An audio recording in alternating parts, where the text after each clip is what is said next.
Could Jake Ferguson replace Dalton Schultz in 2023? All that and more in this episode of the Locked On Cowboys podcast. You are Locked On Cowboys, your daily Dallas Cowboys podcast. Part of the Locked On Podcast Network, your team every day. Locked on Cowboys. Locked on Cowboys. Welcome back to the Locked On Cowboys podcast, part of the Locked On Podcast Network, your team every day. We'd like to thank you for making us your first listen of the day. This episode is brought to you by FanDuel Sportsbook, the official sportsbook of the NFL.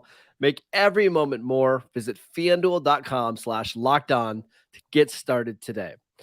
I am Marcus Mosher. You can follow me on Twitter at Marcus_Mosher. He is Landon McCool. Check him out on Twitter at McCoolBCB.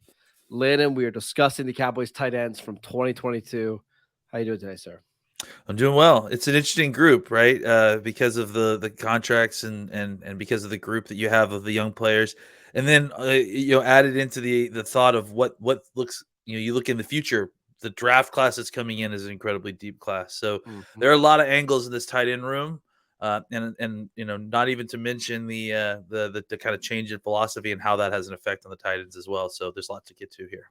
On top of that, it's a pretty loaded free agent class when it comes to tight ends. There's a whole bunch of different type of tight ends that are going to be available. I saw this morning on Pro Football Focus that some guys like Jonnu Smith and Hunter Henry could be released by the Patriots. Darren Waller is a possible cut candidate in Las Vegas. So it's going to be a wild offseason for the tight ends. Let's start with the Cowboys group from 2022. Yeah. How would you describe, just as a unit, their play last season?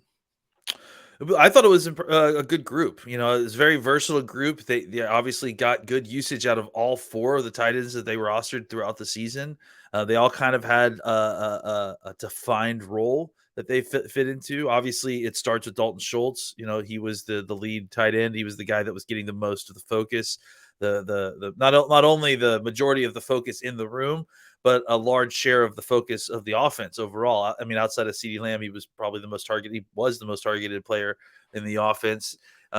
So I think that you start with Schultz. You knew what you kind of had going into the season this year with him, a guy that could, put up close to 800 yards receiving, 600 to 800 yards receiving with a bunch of touchdowns. You knew that he was going into a year that might be his last with the Cowboys. We'll see how that all breaks down. And I think that what you saw was a pair of two rookie tight ends kind of step up and show you what the future could look like with them if Dalton Schultz were to go and if they don't, kind of replace him. But I do think that overall you saw a great mixture of this group. It was a very deep group. They each had their own talents.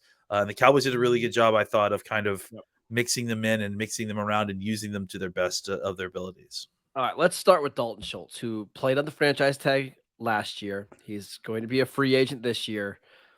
I'll be honest, Landon, I really struggle with him because when he plays with Dak, right, and Dak's under center, he's really good. Final 11 games of the season, 500 yards, 5 touchdowns. And then you look at the 2 playoff games, 7 catches for 95 yards and 2 touchdowns, 5 catches for 27 yards and a touchdown. Like, he just has a really good connection with Dak. But is he more of a product of Dak, or is there something, or is he just a good talent? It's kind of tough to tell. I've been a Schultz fan since he came out of college. I mean, I thought that he is kind of one of those rare guys who came into the league with the technical ability to block, and he just needed some strength to be added to him. And I think he developed very well. I mean, from a 4th round tight end to where he is now. I think no matter what, he's going to get a big contract this year, whether it's with the Cowboys or, with another team. I think that he is exactly the type of tight end that you could win with, but you could also get better at. And that's where I struggle, because I feel like he's somewhere between the 7th and 9th best tight end in the league, which is fine. Yeah. But it also feels like you could get the 7th and 9th tight end next year on a deal about possible. a tenth of the cost, just in draft. I mean, again, that's part of the issue, right? Is that you have had kind of a drought in top tight end talent coming out of the draft, right? Like you've had the kind of stud guys that are at the very, very tippy top, but not kind of like the deep talented draft class of tight end that you would hope you would Yep. see in some of these other positions. I think this is that year, right? This is that year where you've got I mean, I've just counted out the top of my head maybe 4 guys who could possibly go in the top 50, right? I mean, I've been looking at some boards today, potentially 5 guys in the top 40, So so yeah, I mean, that's the kind of talent that we're talking about coming out. So when you compare it to that, when you compare it to the free agent market that you discussed, including guys like Darren Waller and that sort of thing, I think that it makes a lot of sense, even for people that like Dalton Schultz a lot, like myself, for the Cowboys to consider moving on from him and just seeing or at least having him go out and test the free agent market, see what he can get, and then see how the rest of the market is playing out, because there is going to be a large supply of tight ends, and on top of that, you've got 2 guys waiting in the wings that I think will develop and have a bigger role in the team next year. again, I really struggle with Schultz because it does feel like Dak and him have a really good connection. They do. just know where Dak knows where Schultz is going to be on certain plays and on hot routes, and man, they work really well together. But I've now seen Schultz in the last 6 games without Dak have a combined 29 yards. 29 yards in 6 games without Dak. And even if you go back to 2020, when Dak missed most of that season, it was kind of a breakout season for Schultz. He was averaging like 31 yards a game. Yeah. So I'm starting at this time last year. I really wanted the Cowboys to sign Schultz to a long-term deal. I'm starting to think now the solution might be to move on, see if you can get a replacement level player in free agency, and then draft one or develop some of the guys you have, because I think what you're getting I think you can replace 85% of what you're getting pretty quickly. Yeah, and depending on what you got in free agency and really what you decided to do in the draft, you could probably get all of it. I mean, I think you could recreate this year's tight end production pretty easily by having either a free agent or a draft pick at the top, and then just the improvement that you see underneath from guys like Hendershot and Ferguson. We are going to talk about Jake Ferguson and Peyton Hendershot. We're also going to talk about some free agent names that the Cowboys could go after if Dalton Schultz hits free agency and leave. All of that coming up next. Today's episode is brought to you by BetterHelp. When you're at your best, you can do great things, but sometimes life gets you bogged down and you may feel overwhelmed or like you're not showing up in the way that you want to. Working with a therapist can help you get closer to the best version of you, because when you feel empowered, you're more prepared to take on everything that life has for you. If you're thinking of giving therapy a try, BetterHelp is a great option. It's convenient, it's flexible, it's affordable. Best of all, it's available entirely online. All you have to do is fill out a brief questionnaire and you'll get matched with a licensed therapist. And you can switch therapists at any time for any reason with no additional charge. If you want to live a more empowered life, therapy can help you get there. Visit betterhelp.com/lockedon today to get 10% off your first month. That is betterhelp.com/lockedon. All right, Landon, let's talk about the 2 rookie tight ends that the Cowboys had this year. Jake Ferguson from Wisconsin, a day 3 pick, and then Peyton Hendershot, an undrafted free agent. Jake Ferguson, 19 catches for 174 yards and 2 touchdowns. Hendershot, 11 catches for 103 yards and 2 touchdowns. What did you think about their play as rookies? I thought it was incredibly impressive. I mean, you just, like we talked about it before the season, right? That it is a difficult position to learn on the fly on the NFL, especially coming into college. The position's very different in the NFL than it is in college, especially. Well, I mean, not especially anywhere, but I mean, just the position is just used differently throughout college, and not consistently, right? Like I think some teams use them as kind of a 5th or 6th offensive lineman.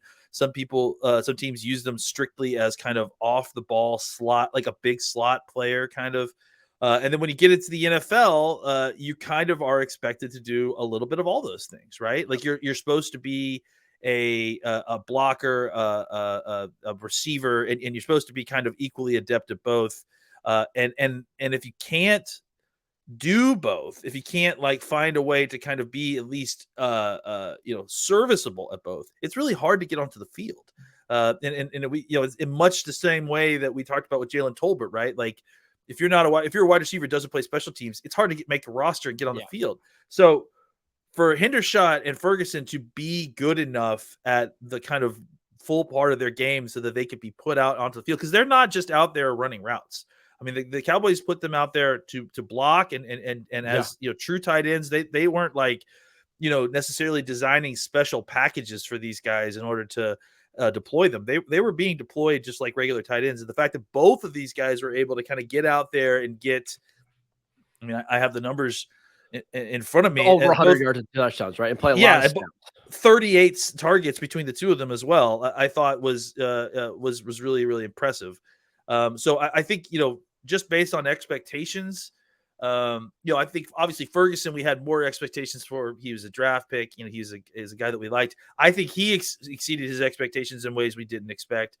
And then Hendershot obviously is a guy that, I know you specifically were very excited for when he was signed as an undrafted free agent. I think that we just thought, hey, it'd be great for him to make the roster and be an inactive guy each week, or just to have on your roster on the practice squad. He beat out Sean McEwen in training camp for that spot, right? Like almost immediately. And listen, another guy that you really like that's I think's a good tight end, Sean McEwen.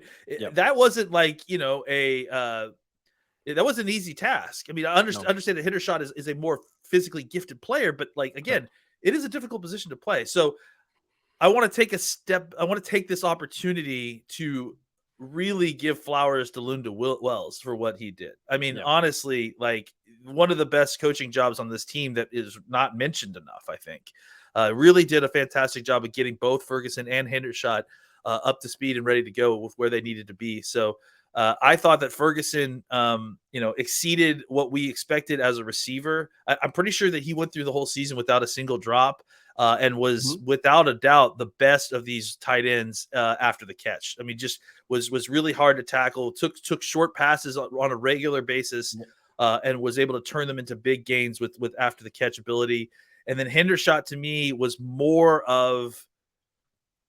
like he was getting targeted more similarly to what you saw with Dalton Schultz, I think, at times, right? A little bit more downfield, a little bit more go up. I think of the Jacksonville one where he had the touchdown over top of a guy, right? Where he's running down the sideline. That's a Schultz route more so than what Ferguson was running. Yeah. And so the combination of those two just really fit together. And I just, want to kind of throw out some numbers real quick because I looked this up last night and I thought this was interesting. They each had 2 touchdowns and they each had 8 first downs receiving each, which just was really, I thought was a nice balance. And it just shows you, how valuable that position can be when you have guys who can perform like that and you can put out there and they're going against, the defense's last cover guy. It's just a mismatch waiting to happen, especially if these guys can continue to improve as receivers. All right, I've got a lot of questions about these two guys for you. So let's assume the Cowboys do let go of Dalton Schultz in free agency. How comfortable are you letting Jake Ferguson and Peyton Hendershot be your tight end 1 and tight end 2 next season? I mean, I think it's tough. Honestly, I personally feel like it's 1 year too soon. Typically, it takes those guys 2 full years as reserve players before you become a starting level tight end. That's where I'd like to see them get a stopgap option. Like, I'm going to throw out a name, like an Austin Hooper level tight end, just to cover your bases a little bit till they're ready, maybe midway through the season. Yeah, I agree. Like, I think, I tend to think that they're going to play probably similar amounts, if not maybe slightly. Well, they'll play similar amounts of 12 personnel. Let's say that, right? I think that just because of the West Coast offense, that it contributes to that. There's lots of multiple looks, so they're definitely going to use the tight ends a lot still. I agree that I think that Do I think that Ferguson and Hendershot could do it next year? Yes, I do think that they could do it. Would they thrive? I don't know that they would thrive. I think having a guy on top of them to help kind of facilitate that a little bit further, maybe increase their individual percentages of looks, right? Maybe next year you get an Austin Hooper. We're just throwing that name out there. But you reduce Hooper's, targets by 25%, and then you feed them down to the rest of the tight ends, right? Just kind of give them a healthier dose of work. I also think it just helps to have that veteran tight end in the room that goes first in all the drills, and that those young tight ends can follow, right? Like, you can't have Sean McEwen be your oldest tight end on the roster. Like, you just can't do that. Yeah. Yeah. I mean, that's the thing, right? Is that Sean McEwen's been fantastic, but he's a 26-year-old vet who's been nothing but higher than a tight end 3, so Right, exactly. He doesn't have that kind of in-game experience that you want in a veteran tight end. So I agree. I think having another veteran tight end in the room would be very helpful just with these younger guys, just as an example. And I think it helped Ferguson and Hendershot. They clearly looked up to Dalton a lot and listened to him a lot. And I'm, obviously I think Schultz really took that from Witten, and from the idea that those guys have a responsibility to kind of pass that along. So they're not going to have that level of continuity anymore because either Schultz will be gone or whatever. But I think it is important for them to kind of continue to have a veteran presence, because again, it's just a very difficult position to kind of learn and develop in without, an example beyond just your coach. We're going to talk in the next segment about what we want the Cowboys to do this offseason regarding tight ends, but it's this whole point that we're talking about now is why it's so hard to envision them drafting a tight end inside the top 50, because let's say you spend the number 26 pick on Michael Mayer, the tight end from Notre Dame. You have the exact same problem we were just talking about, where your oldest tight end in your room is Sean McEwen, who's 25, who's been on and off the active roster for 3 years now. Like, I still feel like you'd need to go out and get a veteran, right? So at that point, how many tight ends can you roster? Not 5. You just can't. Well, yeah, I think at that point, if you were targeting a tight end in the draft, like if you wanted to go get Mayer or Washington, I think that you probably let McEwen go and then bring in a 4th tight end vet, like a Blake Bell type, right? Like maybe someone who has some skin on the wall, or someone who has been previously a tight end 1 before, that it's just like it's not at that part of their career anymore, and you bring him in as kind of a guy to get some snaps here and there, but mostly to be a voice in the room. I think you do that. I mean, it all depends on how they want to go. Kyle Rudolph types or the Nick Vinets or something like that. Yeah, I mean, it all depends on how they want to go. If they decide that they really want to go get like a stud tight end in the draft, then yeah, they probably need to bring in a different vet than just Sean McEwen, because you can't just have a tight end room with 2 first-year players and a rookie. Yeah. Yep, I agree. All right, let's talk about what we expect the Cowboys to do this offseason. More on that in just a second. Today's episode is brought to you by Built Bar. Are you looking for a delicious treat but don't want all of the fat and calories? Then you've got to try Built Bar. We just got done through the football season. We spent the last 6 months sitting on our couches watching football. You got to try to start getting a little bit healthier as summer approaches. That's why you got to go out and try the Built Bar. With Built, healthy is actually tasty. Seriously, they're so delicious. You're not even going to know that they're good for you. They're covered in 100% real chocolate. Best of all, though, only 130 calories, only 4 grams of sugar, but a whopping 17 grams of protein. And now you don't even have to wait to get a box. For years, we've been telling you about going to Built.com, ordering your Built Bars there. But now you can just go to Walmart or Sam's Club to pick them up. Go right over to the pharmacy section at Walmart, pick up a 4-box of the cookies and cream, the double chocolate, or the coconut puffs. Or if you're close to a Sam's Club, run in and grab a 13-bar box with some of the hit flavors, including brownie batter and churro. You can thank us later. And of course, you can always go to Built.com to check out their huge selection of Built Bars. All right, Landon, there's going to be a lot of movement with this tight end room this offseason. What do you expect the Cowboys to do?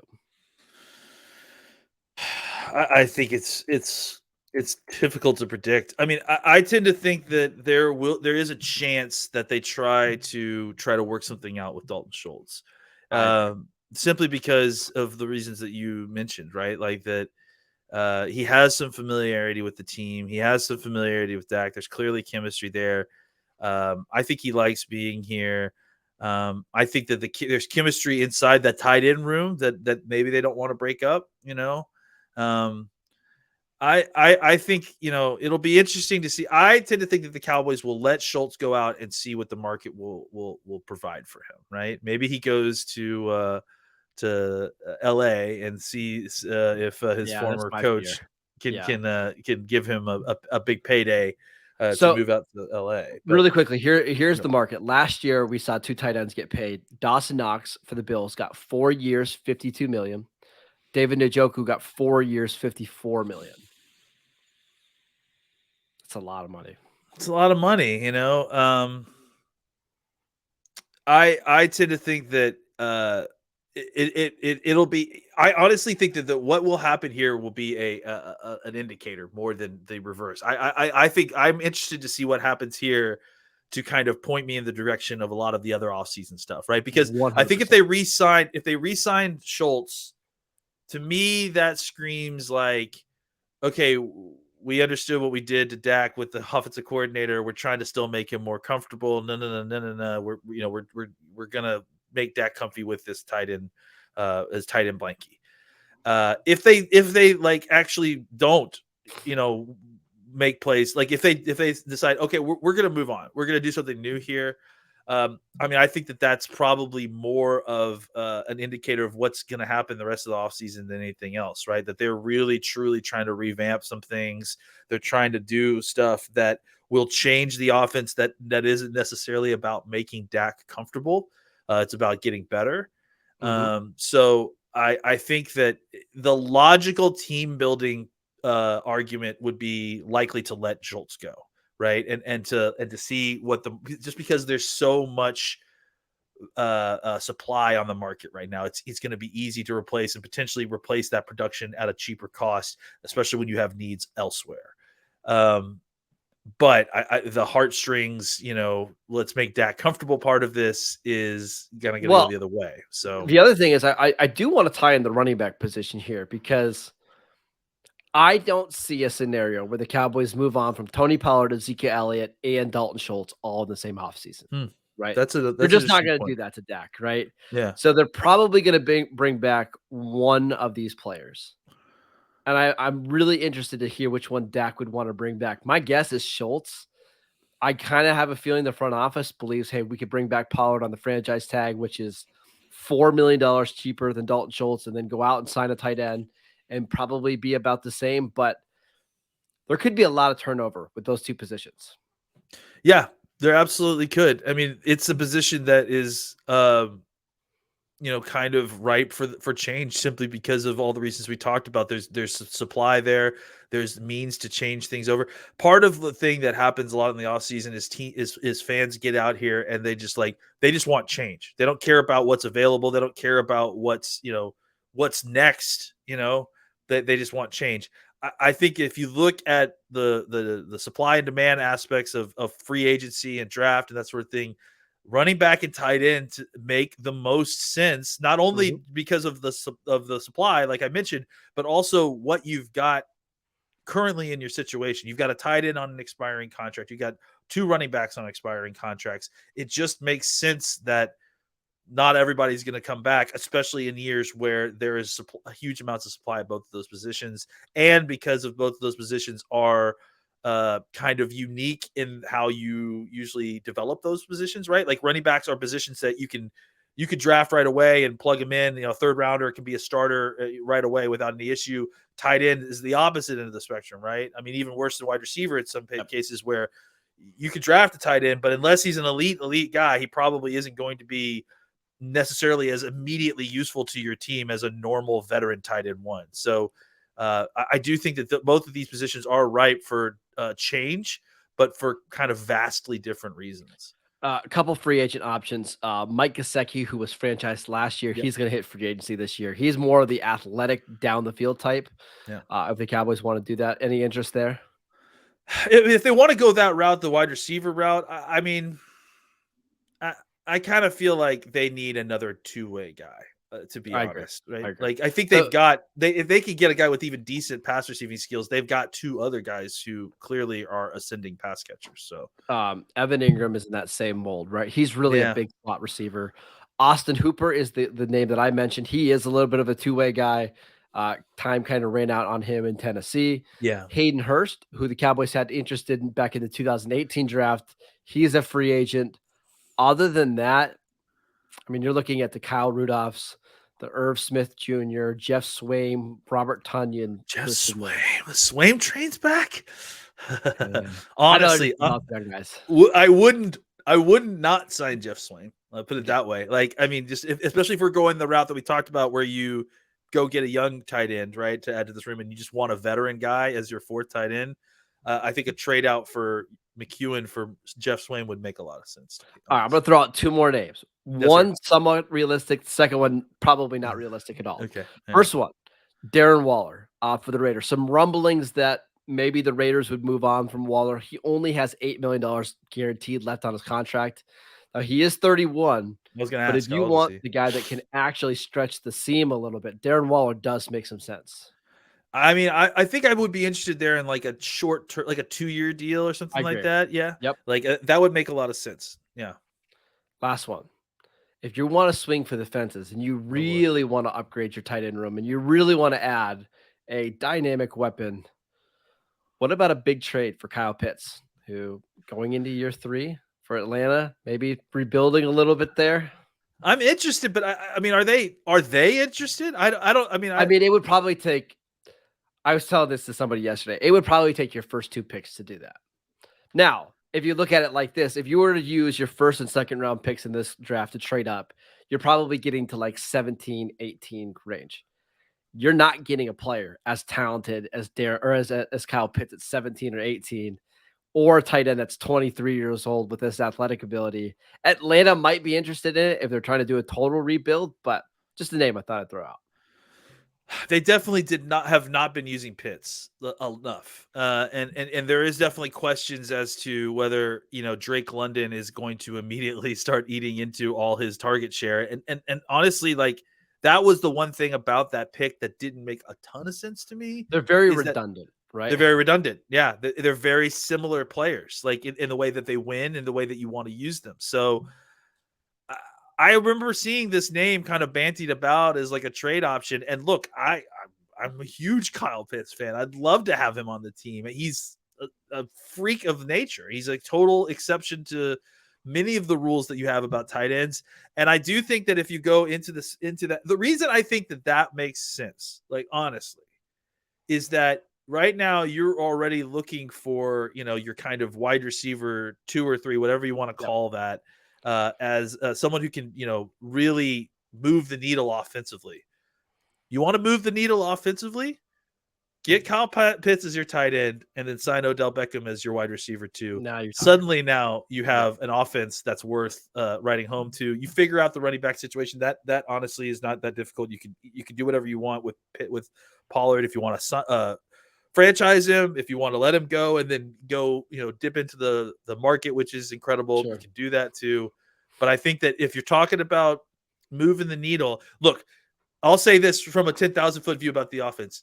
If you want to move the needle in player acquisition this offseason, the real only way to do it is through the trade. Yep. All right. You're not super aggressive, right? You're not gonna draft a guy at 26 that is gonna be a huge offensive needle mover unless someone falls drastically. You're not gonna sign somebody in free agents. I mean, Odell Beckham would be, like I said, a very nice complimentary. But you're talking about a 31-year-old receiver at that point coming off an injury. If you want to move the needle, if you want to supercharge your offense, getting a Kyle Pitts in at tight end, pairing him with Ferguson and especially really the 3 of those guys together, and you could just do all kinds of crazy things. As you mentioned, if you want to be aggressive and move the needle, you're going to have to do some things way outside the box and way outside your comfort zone, right? Because I think a lot of these other teams have seen what Philadelphia has done, or even what the Chiefs have done. The Chiefs traded for Orlando Brown when he was franchise tagged by the Ravens, gave up a first-round pick, and they didn't care because they got an elite level player at one of the most important positions. I think you're going to see a lot of teams making aggressive moves like that. Is that the Cowboys? We'll see. We'll see. All right, that is it for today's show. Thank you guys for tuning in. We'll be back tomorrow to talk a little offensive line. Looking forward to that. We always love talking offensive line here. Go follow the show wherever you get your podcast. Go check us out on YouTube. Go follow Landon at McCoolBCB. I'm at Marcus _Mosher. We'll see you guys next time.